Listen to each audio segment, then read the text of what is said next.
英語聞き流しリスニング、英語テキストと MP3 音声ダウンロードはホームページからご利用いただけます。88thpp.com 88thpp.com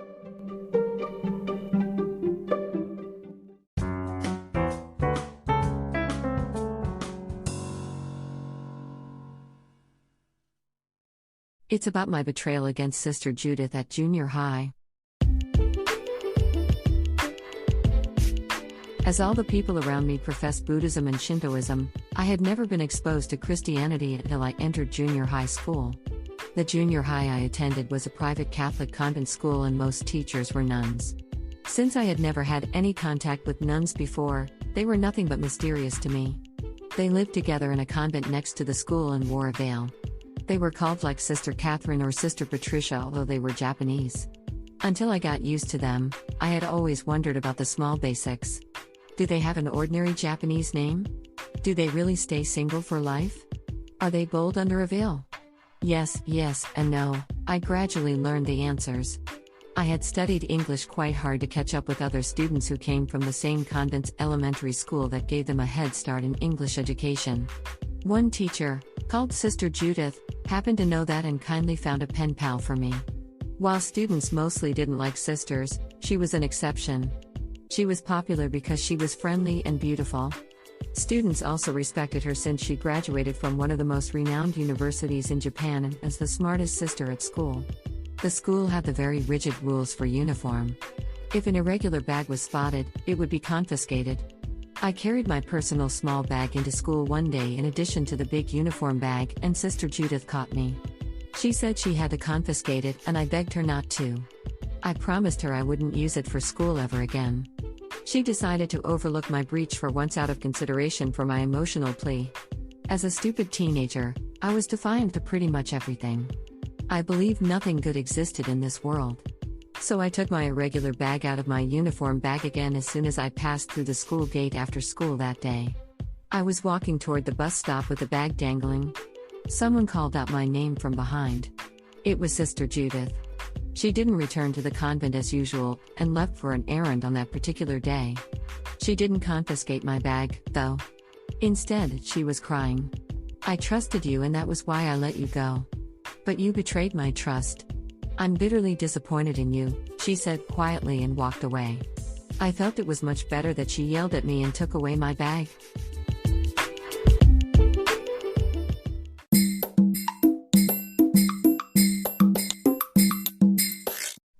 Audiobook, Japanese Dream by Hidemi Woods on sale at online stores or apps. Apple, Audible, Google Play, Nook Audiobooks, 43 available distributors in total.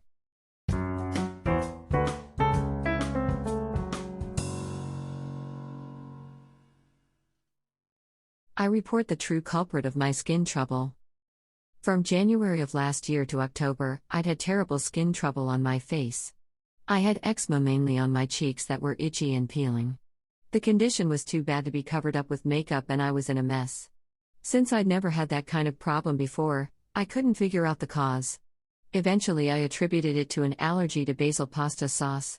But I recently ascertained the true culprit and need to clear the basil sauce's name. My apartment building has a spa which fee is included in the monthly maintenance fee from the resident. The privilege of using it with no holds barred and the fact I'm cheap send me to the spa every morning and evening. Not using it is a big waste of money for me.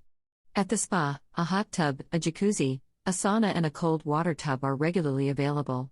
And during the busy times such as the summer holidays and the winter skiing season, an extra hot tub is operated. When I looked for the solution for my skin trouble, I tried everything including shortening my spa time a little. After the trouble went away in October, it reappeared as soon as I started taking an extra hot tub at the spa in December. The cause wasn't the basil sauce. I took a bath too much and too long every day. Sweating too excessively and having too much metabolism seemed to cause skin trouble. I knew moderation in all things, but had never known it was also true for a spa and metabolism. I thought they were good for health and the more the better. I've read or heard everywhere that metabolism is essential to health, and had never thought it also required moderation. It amounts to this, that I was too healthy. I reduced time and the frequency for the spa drastically and my skin trouble quickly disappeared. The free spa was my favorite relaxation. Now spending less time at the spa every day, I feel as if I leave an all-you-can-eat buffet after only a few bites each time. My good old days of sweating in a sauna as much as I want and relaxing in a jacuzzi as long as I want are over. And to make matters worse, now that I'm careful not to sweat too much, I've gained a few pounds.